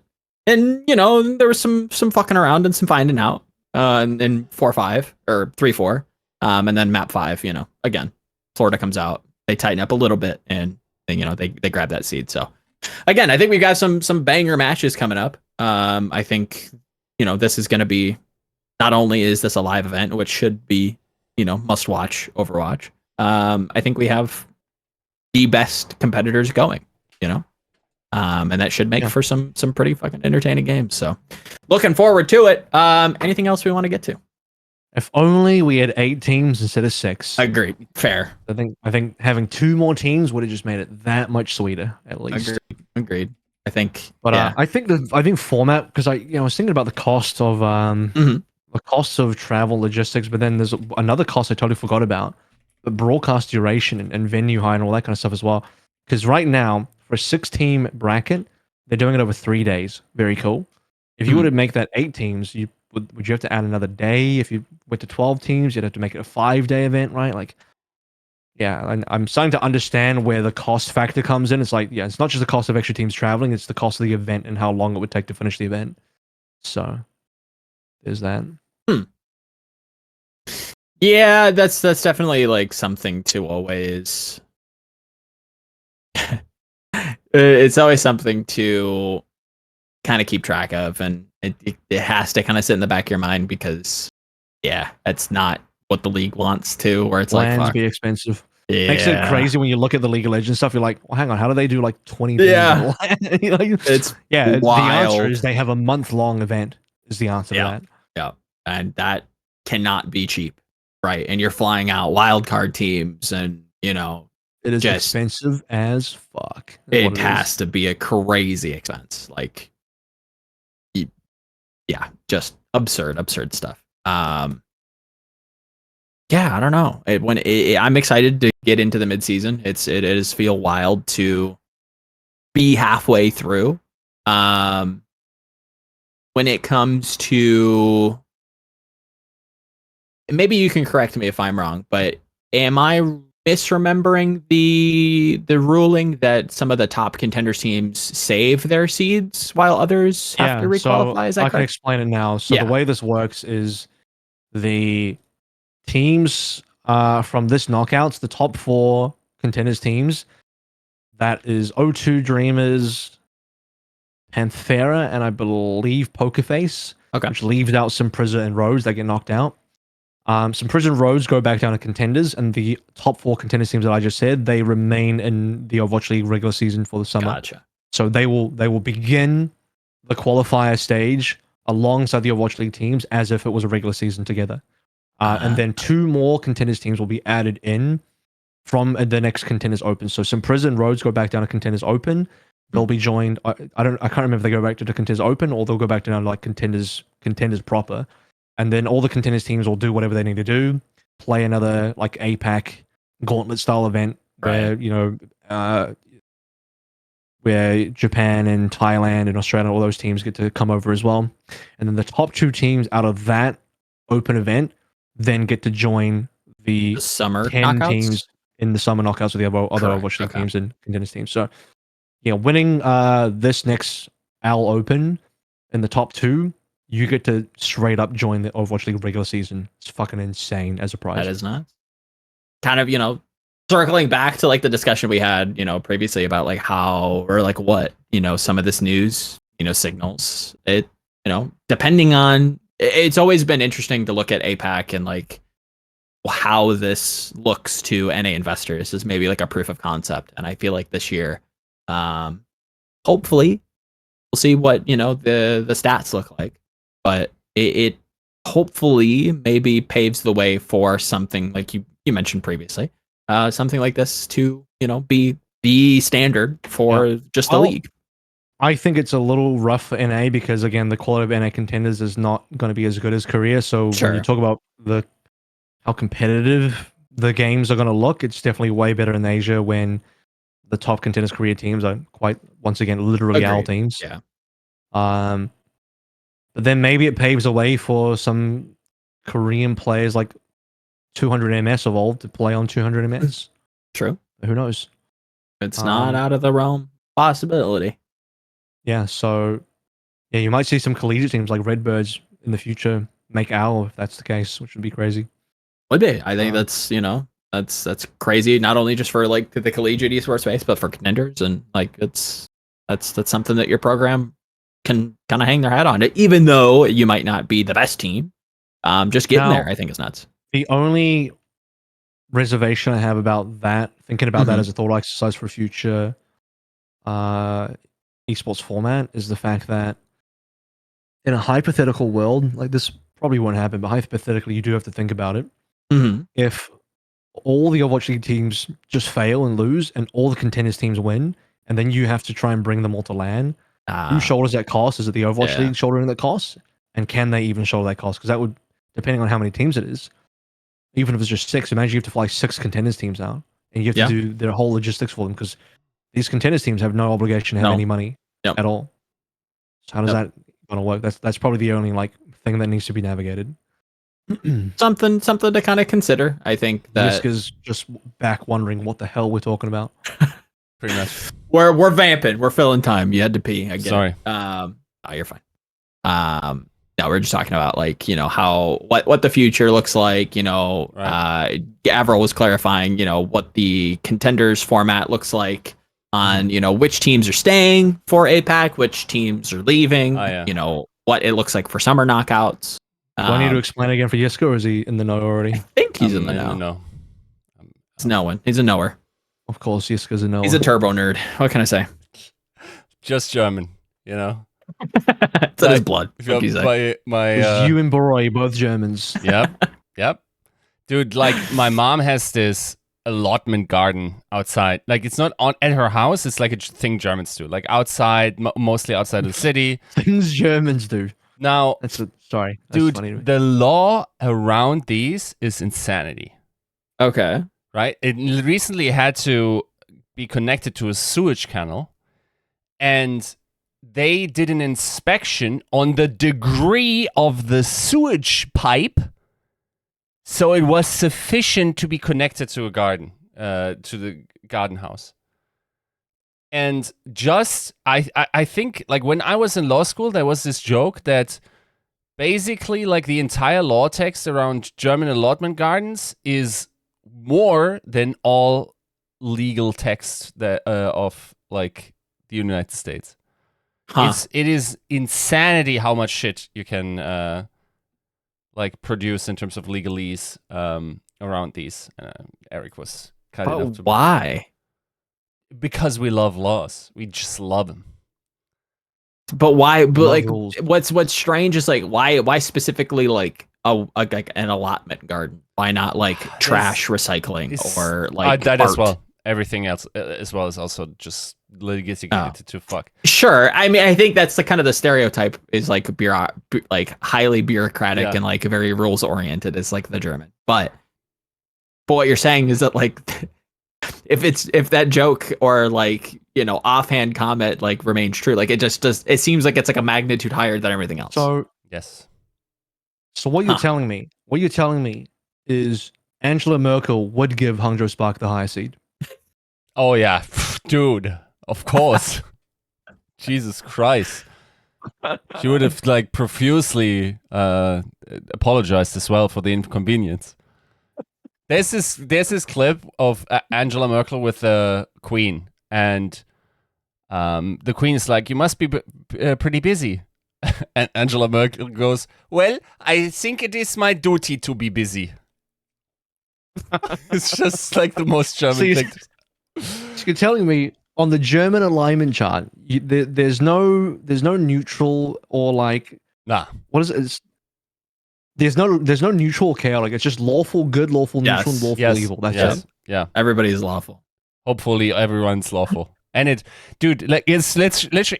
crazy. When you go to our Germany, there's sometimes threats of people going like, I come from a South American country, and like I love the security in Germany that I can go out at night and I don't have to fear for my life and whatnot, and like you know, like the healthcare and everything. But nobody here enjoys living. It's just like, sure don't. Everyone's alive, but no one enjoys living. Yep. Dude. This is your, you know, our quota for mental health, and you know our you know philosophical text is as we're checking our boxes. Keep going, guys. You know, just making sure we're all living life and we're enjoying it as well. My favorite part of what my mom told me was like for a while there. She worked at a doctor's office that did a lot of like small operations, right? And one of the most common operations was just like, you know, like what was it? Would it be called? Like just like if you lean on your elbow for too long, your skin will react to it, right? And you will get like something that needs to be cut up open, right? Okay. That was one of the most common operations that needed to be performed at on old people, because they would literally lean on their windowsill, looking outside and berating children. You can't play football here. It's 1 p.m. That's like you gotta be, you know, quiet during lunchtime. You can't. Dude, like the. It is city ordinance that you must keep it sides the decibel zones. Dude. You know how often like you start mowing at like 5 minutes before that thing ends, and your neighbor just goes like, "Weird, is your clock broken?" It's just like it's shit's just so over here. Like it's insane. And here I've got like a mobile auto show just around my house. Love it. Some like dude with a Camaro up the street that just is loud as shit. But what are you gonna do? You stand at a traffic light, someone jaywalks, You shake your fist. Am I colorblind or is this red? Always some dumbass, like, you know, they learn these by heart, right? Like they have them locked and loaded. As soon as someone does some minor rule infliction, they have something that rhymes just to shoot, you know, at a stranger's soul. You know, just take a pot shot. You know what this sounds like? It sounds like like German society is just a League of Legends solo queue game. Where it's just like, I didn't know my jungler was supposed to tax my lane. Weird. That, you know, I didn't know that my support wasn't supposed to ward. That's kind of cringe. Like, it's German society. Where are all your esports players? I feel like they just... We had a couple, but not that many. Yeah, where are they? Good question, yeah. I don't know. The London Spitfire. Every once in a while, you have like, you know, like one good player in a generation, and then that carries the German team. You know, it used to be Tabson in CS, and then Searson, I guess, more recently. In League, did we have any? Oh yeah, Upset, I guess, and then Amazing beforehand. Shout out to Amazing, yeah. Every once in a while, you have one, right? Yeah. I don't know. That those comments just sound like a solo queue in almost any game. Yeah. Like just the most like passive aggressive, like rules lawyer, where it's just like unwritten social, like, why do you do this? Use the camera for me, help me. Give me the resources. What the hell? I don't know. Anyways. What's Australia like, except like people just going to a skincare screening to make sure they're not one of the 33% that will get it in their lifetime, If Germany is all about lawful and no neutral, no chaotic, Australia is the complete opposite. Everyone has to be chaotic. There's no neutral or lawful. Is it chaos? To tie this to another episode, I've always got the vibe that Australia feels just like a country of Florida men. Is that true? It's not a bad way to put it. Australia, man. I don't know where this topic is going. I feel like we'd run out of Overwatch things to talk about, but there's actually, speaking of Florida, on the east coast of Australia, there is a place called Miami. And it's at the Gold Coast, and it not only is it called Miami, it is the Miami of Australia, and it is very Floridian in that. Think about all the stereotypes of like Floridian people, and I think that would mostly apply to the Gold Coast of Australia. And on top of that, there's a place called Miami there, because it's also got like the flexing and the money as well. Like that's part of it. And then all the I don't want to say the greasiness, but you know what I mean. Like it's got. I know all too well. It's got that feel. All right.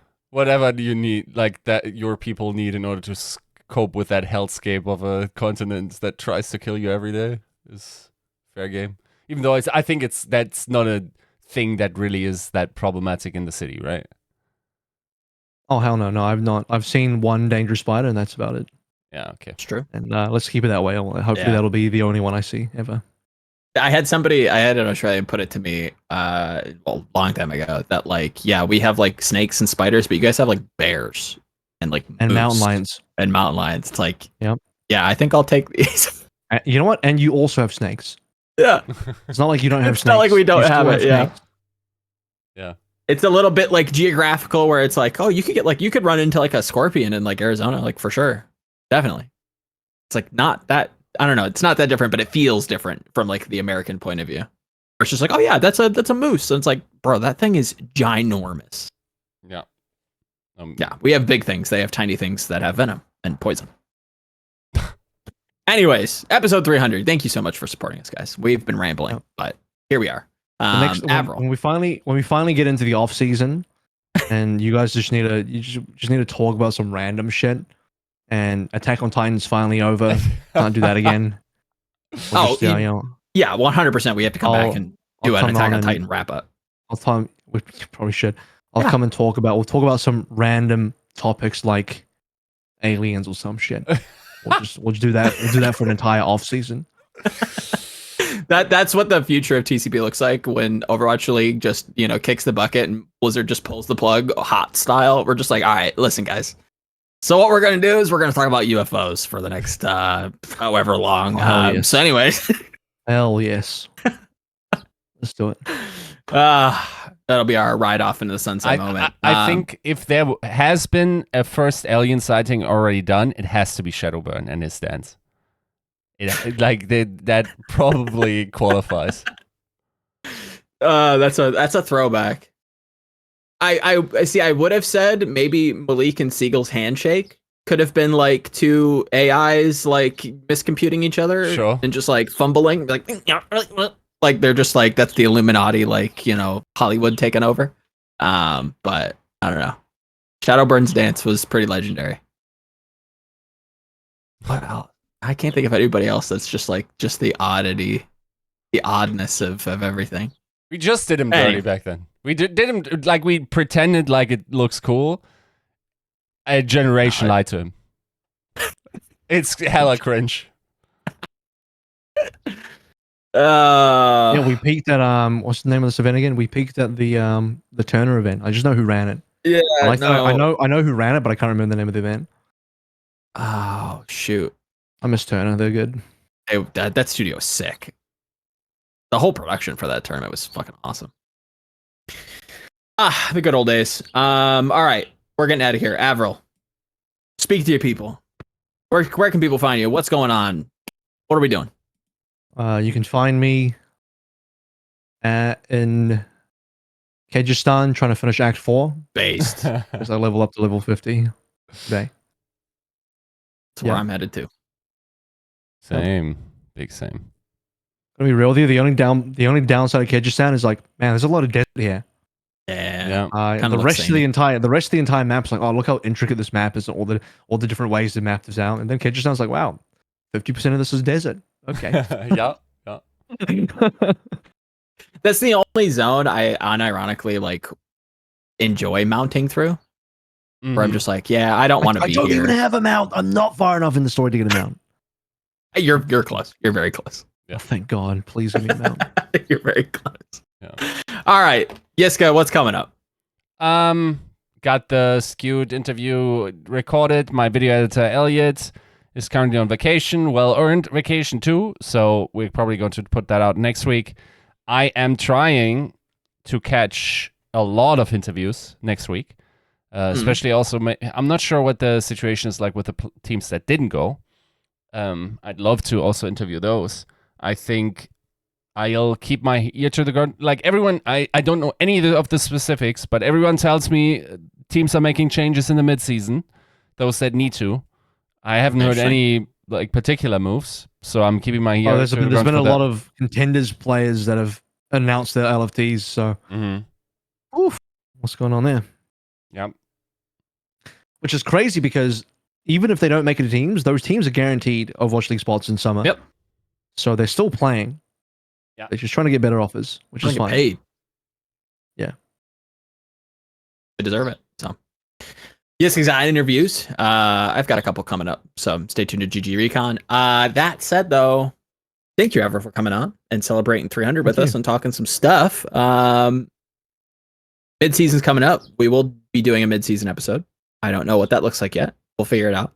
But until then, thank you for supporting us. Thank you for sticking with us for 300 of these beautiful, beautiful episodes. And we'll see you next week for 301. So, adios. Peace.